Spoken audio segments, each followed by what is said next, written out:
Bismillah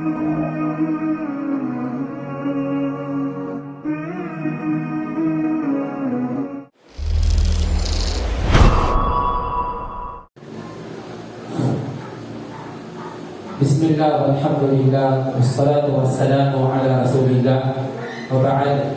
Assalamualaikum warahmatullahi wabarakatuh. Sa ngalan ng Allah, ang lahat ng pagpupuri at pasasalamat ay nauupo lamang sa Kanya. Nawa ang pagpapala, kapayapaan ay mapa sa ating huling sugo na si Propeta Muhammad sallallahu alaihi wasallam. Mga kapatid sa pananampalatayang Islam, alhamdulillah, papuri ni Allah na Siyang nagpahintulot na tayo ay umabot sa unang gabi ng huling 10 gabi ng buwan ng Ramadan. Ika-21 night ng huling 10 gabi ng buwan ng Ramadan. Na kung kaya naman mga kapatid sa pananampalatayang Islam, bilang pagpapatuloy ng ating pagbibigay ng paalala, natalakay natin noon ang tinatawag na al-ibadatu al-qalbiyah, ang pagsamba sa Allah subhanahu wa ta'ala gamit ang ating puso. At gayon din, natapos natin talakayin ang pangalawang uri, ang pagsamba sa Allah subhanahu wa ta'ala, at ito ang tinatawag na ibadatul qawliyah, ang pagsamba sa Allah subhanahu wa ta'ala gamit ang ating mga pananalita, ang ating dila. Kaya naman mga kapatid sa Islam, mainam na pagkakataon na yung mga natutunan natin sa mga naunang mga pagtalakay ay unti-unti natin maisabuhay, lalo na sa mga natitirang huling 10 gabing ito ng buwan ng Ramadan. At pangatlong uri mga kapatid sa Islam ng pagsamba sa Allah subhanahu wa ta'ala, ito yung tinatawag na al-ibadatul badaniyah. Ito yung pagsamba sa Allah subhanahu wa ta'ala gamit ang ating mga katawan. Sabihin, yung pisikal na pagsunod sa Allah subhanahu wa ta'ala. Ito yung ating sisimulang talakayin insyaAllah. At sa tahajjud, sa pagitan ng 4 na raka sa mga susunod na araw insyaAllah, ay pagpapatuloy naman natin ang pagtalakay sa tinatawag na al-imanu bil yawmil akhir, ang paniniwala sa huling araw. Sapagkat noong huling Ramadan, kung ating maalala, ay tinalakay po natin yung 6 na haligi ng paniniwala patungkol sa akida. At hindi natapos na yung buwan ng Ramadan, subalit hindi natin natapos talakayin yung paniniwala sa huling araw. Natalakay natin yung paniniwala kay Allah, paniniwala sa mga anghel, sa mga aklat, sa mga sugo. Diba? Natalakay natin at paniniwala sa huling araw. Dito tayo nagtapos. Dito natin ipagpapatuloy, insyaAllah, kung meron pang oras.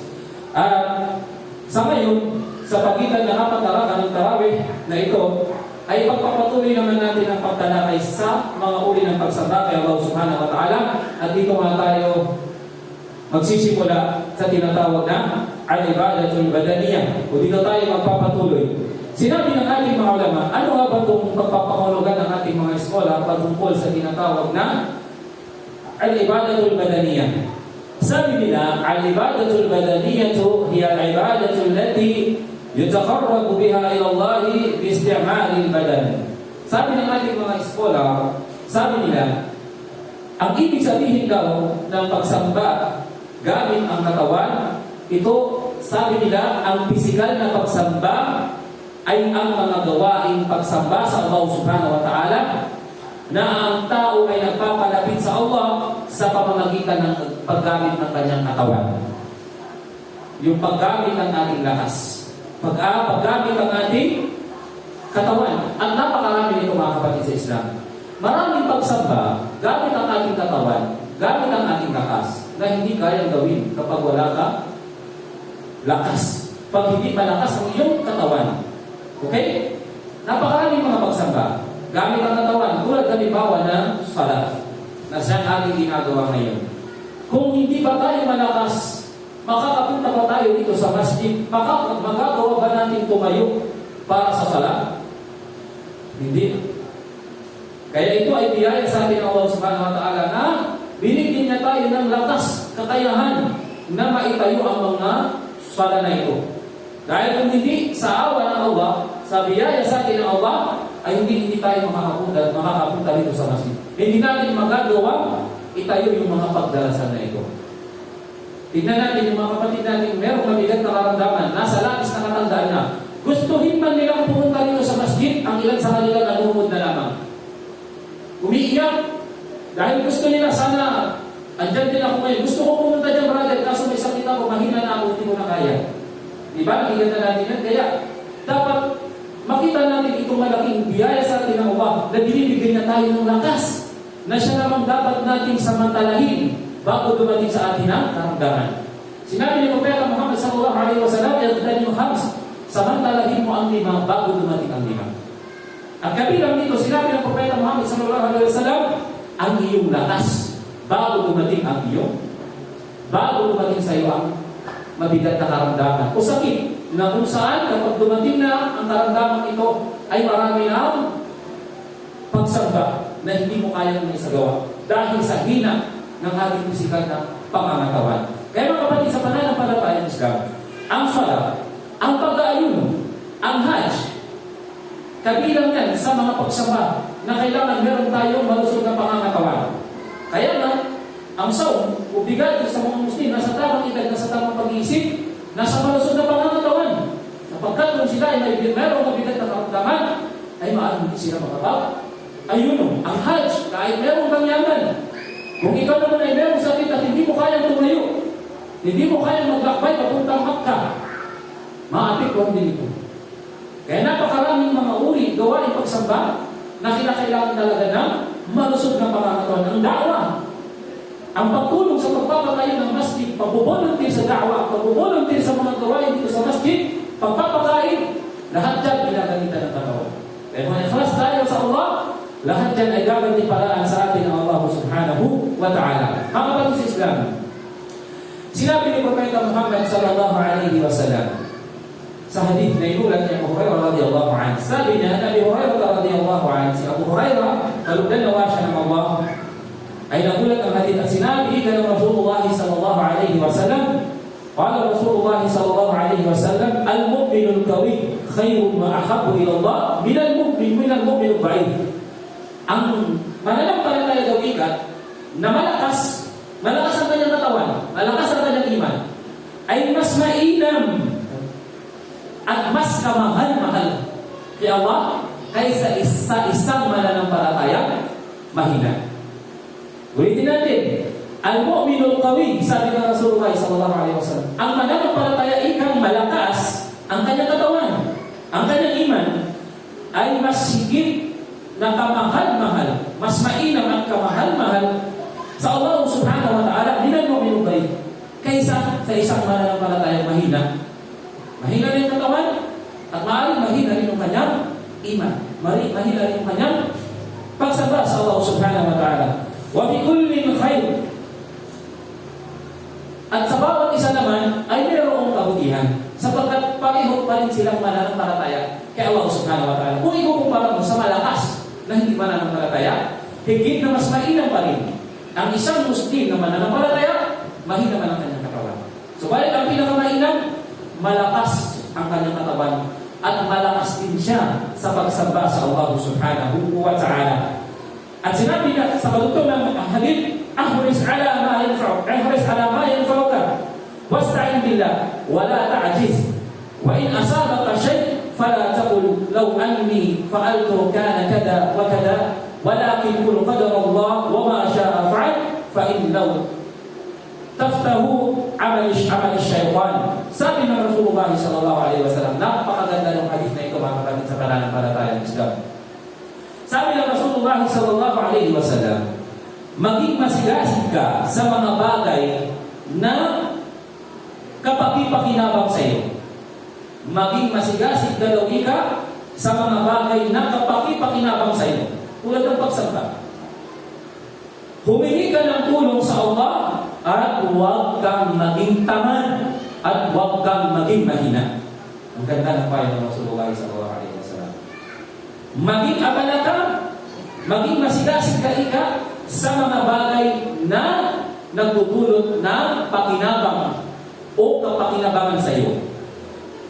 Humingi ka ng tulong sa Allah at huwag kang maging tamad o mahina. Lalo na mga kapatid sa Islam. Paalala ito ng Rasulullah sallallahu alaihi wasallam. Lalo na ngayon sa mga natitirang munit sa gabi ng buwan ng Ramadan. Ito yung panahon na kung saan ang Rasulullah sallallahu alaihi wasallam dinudog at tinitrempi niya yung kanyang sipag sa pagsabak. Samantalang pinangakuan na siya ng Jannah. Pinangakuan na siya ng Allah subhanahu wa ta'ala ng Jannah. Subalit sa huling 10 gabi ng buwan ng Ramadan ay mas lalo siyang nagsusumikap sa pagsamba kay Allah subhanahu wa ta'ala. Sa mga bagay na magdudulot ng kapakinabangan sa Kanya. Magpapalapit palalo sa Kanya. Sa Allah subhanahu wa ta'ala. Huwag kang maging tamad o mahina kapatid sa pananampalatayang Islam. Ito yung paalala sa atin ng ating huling sugod ni Allah na si Propeta Muhammad sallallahu alaihi wasallam. At sabi niya, at kung mayroong mangyari sa iyo, ay huwag mong sabihin, kung ginawa ko lamang sana ang ganito, at ganito, ay magiging ganito sana. Sa halip, sabi niya, sabihin mo, ito ay itinakda ng Allah, qadarullah, wa ma sya'a fa'al. Ito ay itinakda ng Allah, at anumang itinakda o naisin ni Allah, ay pinangyayari niya. O nangyayari. Sapagkat sabi niya, ang salitang po, sana ay nagbubukas sa gawain ng syaitan. Sabihin mga kapatid sa pananampalatayang Islam, maunawaan natin dito sa paalala sa atin ng Rasulullah sallallahu alaihi wasallam, kung meron daw nangyari sa atin na halimbawa na hindi natin gusto, halimbawa naglalog sa negosyo, may nangyari na hindi gusto. Huwag natin sasabihin kasal niya, kung ginawa ko lang sana ito, kung ganito lang sana yung ginawa ko, siguro ngayon mayaman na ako. Bakit mga ganun minsan? Meron ganun. At ito ay nagbubukas sa pintuan ng syaitan. Bakit? Magiging dahilan ito na hindi natin matanggap yung mga itinakda sa atin ng Allah subhanahu wa ta'ala. Hindi ba? Kung meron kang nais na isang bagay at hindi nangyari sa iyo, huwag dami ka natin sasabihin, kung ganito sana ang ginawa ko, brother. Kung ganito sana ang ginawa ko, brother. Siguro ngayon, bilyonar na ako. Siguro ngayon, mayaman na ako. Siguro ngayon, alim na ako. Di ba? May appear din minsan mga kapatid, maririnig ko, brother, kung ang ginawa ko sana, ganito, di sana. Ganito, ganyan ka na ngayon. Di ba? Pagkos sabi ng Propeta Muhammad sallallahu alaihi wasallam, meron daw ikaw dumating sa atin, hindi natin gusto, hindi natin inaasahan, ano ang sasabihin natin? Qadarullah wa ma sya'a fa'al. Itinakda niya Allah at anumang naisin niya Allah, iyak na mangyayari. At walang makakapigil dito. Yan ay kabilang sa ating paniniwala. Anumang dumarating sa ating sarili dito sa ibabaw ng mundo ito, lahat ng yan ay alam at naitakda ng Allah subhanahu wa ta'ala. Dahil sabi ng Propeta Muhammad sallallahu alaihi wasallam, kung hindi daw natin matanggap niya ang mga bagay na yan at sinasabi natin kung hindi sana ganito ganyan, madidipes ka. Di ba? Hindi mo matatanggap yung mga nangyari sa iyo. Magbubukas daw ika yun ng pintuan ng syaitan. Yung matinding panghihinayang. Malay mo, hindi pinangyari o hindi ibinigay sa iyo ni Allah, yung bagay na gustong-gusto mo, kasi ano pala ni Allah na makakasamahin sa iyo? Asa an takrahu shay'an wa huwa khairun lakum, sabi ng Allah. Maaaring ayaw na ayaw niyo isang bagay, yung pala ang makakabuti sa inyo. Wa asa an tuhibbu shay'an wa huwa sharrun lakum. At maaaring ayaw na ayaw niyo naman ang isang bagay na yung pala ang makakabuti sa inyo. At gusto niyo ang isang bagay na yun pala ang makakasama sa inyo. Wallahu ya'lam wa antum la ta'lamun. Si Allah ang masigit na nakakaalam sa mga bagay na hindi na naman.